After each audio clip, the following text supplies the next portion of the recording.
Let's bring in our panel. Ben Wikler, Washington director of MoveOn.org and host of The Good Fight, and Republican strategist Phillip Stutts, president of the eponymously named Phillip Stutts and Company. Both gentlemen join us from Washington, D.C. Ben, to you first. Congresswoman Spire shares your party affiliation. Do you share her belief that the CIA needs to issue an apology? You know, JD, it's great to be here and to be here with you, Philip. I think an apology is just the beginning of what the CIA needs to do. There are a lot of brave and incredibly principled people who work at the CIA, and the agency owes it to them and to the American public and the world to not only apologize for what has happened, but also to change the culture and change the practices and hold people accountable. The brutal torture techniques that were used to interrogate prisoners not only are outrageous, they also produce unreliable intelligence, and they undermine America's standing in the world, its ability to call for human rights and work with allies in a way that builds trust and goodwill. This is a fundamental question. You can ask John McCain whether torture works. The answer is it doesn't, and we now know just how bad it got. Phillip Stutts, your point of view on this. Well, listen, the CIA was working under the law at the time. To bring this up right now really puts them in a bad position as far as trying to execute under the laws at which they work. My problem is, and I'm curious with Ben, is what's worse, waterboarding suspected terrorists or shooting a drone into a neighborhood and killing innocents? What is worse? Torturing, whatever that definition is, to a suspected terrorist, trying to get information out of them, or killing that terrorist and never understanding the network with where they live, and not understanding how they expand their territories, like we've seen with ISIS.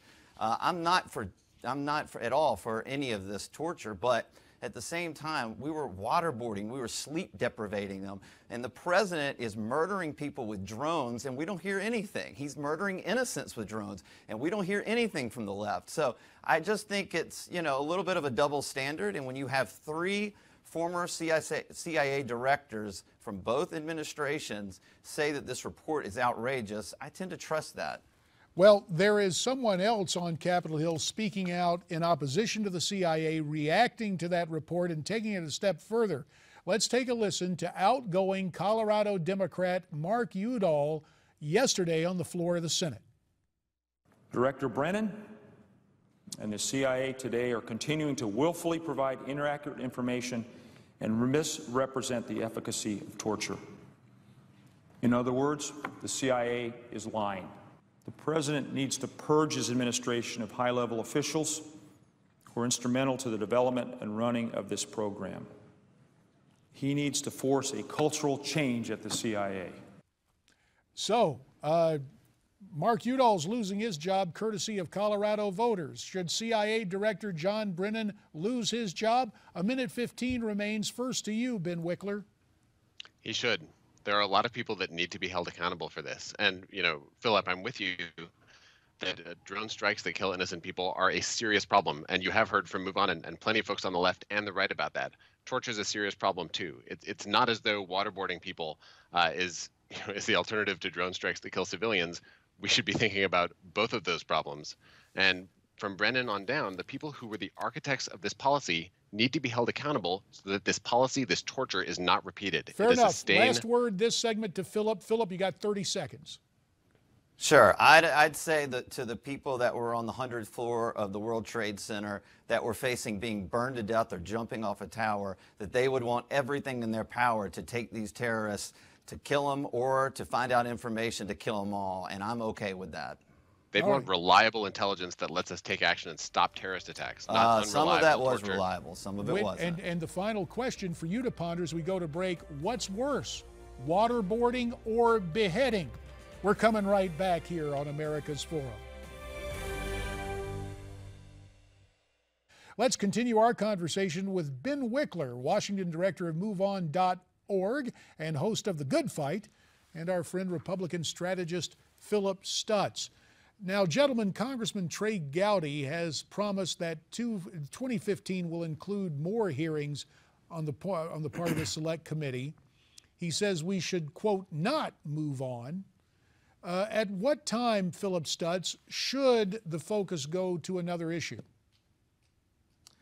Well, we're still getting information. Today it came out that Hillary Clinton had known about the supposed talking points before the White House even released them.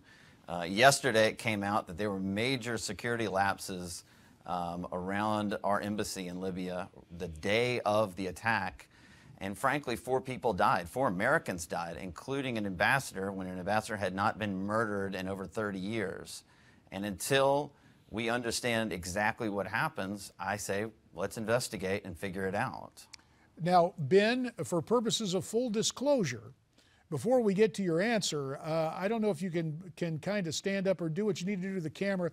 Let's see what shirt you're wearing. Yes, run, Warren, run, as in Elizabeth Warren, with Hillary Clinton taking on water, or at least getting criticism over Benghazi.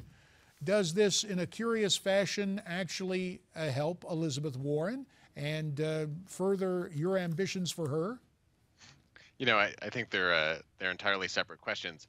In terms of Benghazi, we know that there was a tragedy, and it's vital to learn exactly what happened so we can make sure that the mistakes are not repeated, that the systems are corrected. That's what 13 investigations so far, maybe this is the 14th, have found, and I think it's important to correct those issues.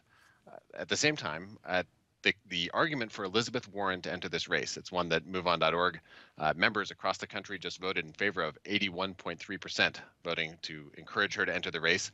Those issues are about issues here at home around the economy and a system that's rigged against everyday Americans. I think that's the case for Warren to enter the presidential arena. Well, let me turn to Phillip Stutts. You just heard Ben Wikler make the case for Elizabeth Warren, and part and parcel of that is an economic populism. Now, on the Republican side, a guy who's been talking economic populism is Jeff Sessions with reference to what's going on the border. Will Republicans, who for the first time, based on exit polling, won a majority of disaffected white Democrats, or those Democrats seem to be turning back into what we used to call Reagan Democrats, will Republicans listen to conservative concerns about economic populism and mount a campaign in 2016 based along those lines, Phillip? Got about a minute. Yeah, I think it's going to be interesting to see. Sessions, I'm from Alabama. I think Sessions makes a lot of sense on a lot of different issues, especially around the border.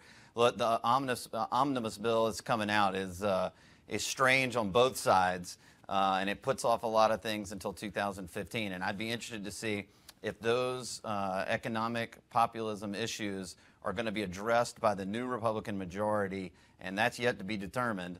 But it would be, in some sense, I would be for that. 30 seconds remain. Quick reaction question. The omnibus vote scheduled for this afternoon, they hope around 3 o'clock. Ben, to you first. Do you want to see it pass? You know, they've got to strip out these Wall Street loopholes that have been inserted in the dead of night before they pass a spending bill. All right, let's see. This is something that Senator Warren's clear on, and she's right. Phillip, what about you? I say let's avoid a shutdown and cut the IRS. It's going to do that, so I'm for it. All right, mixed opinion. That's what it's all about. To Ben and Phillip, thank you, and America's Forum continues.